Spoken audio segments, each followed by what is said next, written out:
हाँ, Adani power, Modi power, पता नहीं कौन सा चल रहा है, बट दोनों एक हैं। अमेरिका में इंडाइटमेंट हुआ है अदानी जी को। 2000 करोड़ रुपए का स्कैम है। हिंदुस्तान में उन्होंने क्राइम किया है, अमेरिका में क्राइम किया है। ये अमेरिका के इन्वेस्टिगेशन ने कहा है, मगर हिंदुस्तान में अदानी जी के खिलाफ कुछ नहीं हो रहा। और ये हम मांग बहुत दिनों से कर रहे हैं। अदानी जी का अरेस्ट होना चाहिए, आज अरेस्ट होना चाहिए। माधवी बुच जो हैं, जो उनकी प्रोटेक्टर हैं, जिन्होंने कोई इन्वेस्टिगेशन नहीं किया, उनको हटाया जाना चाहिए, उन पर इन्वेस्टिगेशन होना चाहिए। आपके सवाल हो तो पूछिए।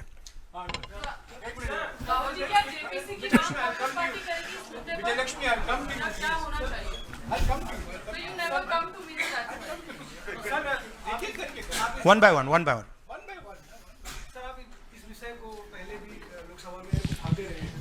मंच से संसद का शीतकालीन सत्र आरंभ हो रहा है। क्या नेता प्रतिपक्ष के तौर पर आप व्यक्तिगत तौर पर इस विषय को उठाएंगे लोकसभा के नहीं, अंदर? देखिए, हम इस मुद्दे को उठा रहे हैं। मेरी जिम्मेदारी है एज एलओपी इस मुद्दे को उठाना।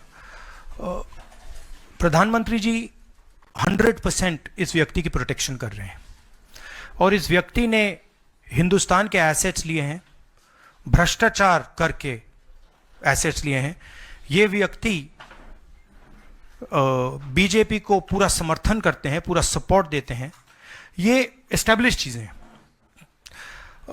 हम दोहराते जाएंगे।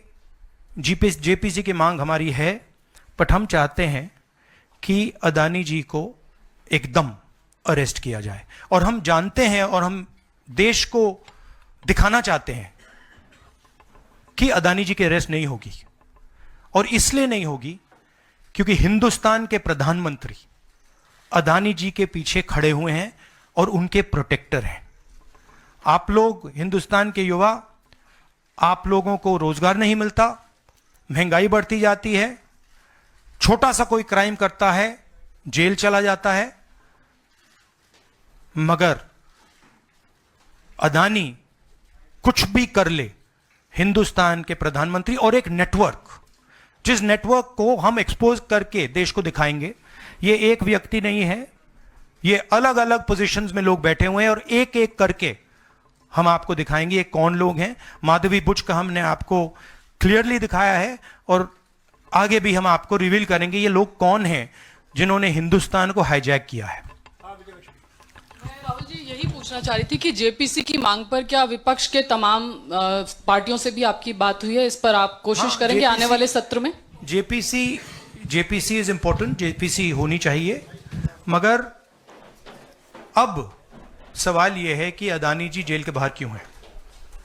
अगर कोई भी क्राइम करता है तो नरेंद्र मोदी का कहना है वो उसको अंदर कर देते हैं, और ये जो व्यक्ति हैं जिनको अमेरिकन एजेंसी ने कहा है कि इन्होंने क्राइम किया है, और अमेरिकन एजेंसी ने कहा है कि इन्होंने हिंदुस्तान में क्राइम किया है, ब्राइब्स दी हैं, पावर को महंगा बेचा है, ये सब वहां बोला जा रहा है, और प्रधानमंत्री यहां कुछ नहीं कर रहे हैं। और मैं आपको बताता हूं, कुछ नहीं कर सकते।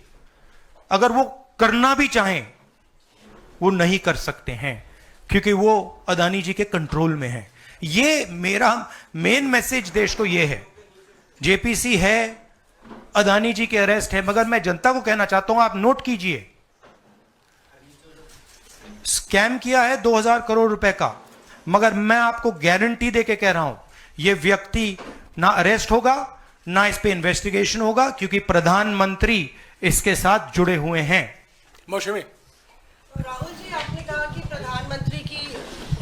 प्रधानमंत्री की एक तरीके से साठगांठ है, और लगातार आपका जो स्टैंड है वो विंडिकेट कहीं ना कहीं हुआ। क्या आपको लगता है, क्योंकि आप कह रहे हैं कि इनको अरेस्ट होना चाहिए भारत में भी, जो राज्य सरकारें हैं और जो रिपोर्ट आई है, जो फैसला है, उसमें भी कई राज्य सरकारों की संलिप्ति है जिन्होंने ब्राइब ली है, तो क्या जो राज्य सरकारें हैं, चाहे वो कर्नाटक सरकार हो, तेलंगाना ने एमओयू साइन किया 2024 इकोनॉमिक फोरम में, क्या प्रोएक्टिव कदम लेके आप अपनी सरकारों को संदेश देंगे? बिल्कुल। अदानी जी का अरेस्ट होना चाहिए, और जो भी इस मामले में इन्वॉल्व है उस पर कार्रवाई होनी चाहिए, चाहे वो कहीं का भी हो, कोई भी हो। हाँ सिद्धार्थ। आपने स्टेट्स के नाम लिए, राजस्थान भी इसमें इन्वॉल्व है। कुछ ही महीने पहले बीजेपी की सरकार ने इसी तरीके का कॉन्ट्रैक्ट राजस्थान में किया, and which is the other state, Maharashtra. And Maharashtra में भी बीजेपी की सरकार ने ऐसा ही कॉन्ट्रैक्ट किया है। वही कॉन्ट्रैक्ट छत्तीसगढ़ में था। तो मेरा कहना है जहां भी ये हुआ है, चाहे ऑपोजिशन की सरकार हो, चाहे बीजेपी की सरकार हो, इन्वेस्टिगेशन होना चाहिए, पनिशमेंट होनी चाहिए। मगर मेन बात है, जो किंग पिन है, जो सेंटर है, उसको जेल में जाना चाहिए, अरेस्ट होना चाहिए, और उसका इन्वेस्टिगेशन होना चाहिए, इंटरोगेशन होना चाहिए, पता लगाना चाहिए कि इसके पीछे कौन है। हाँ सिद्धार्थ।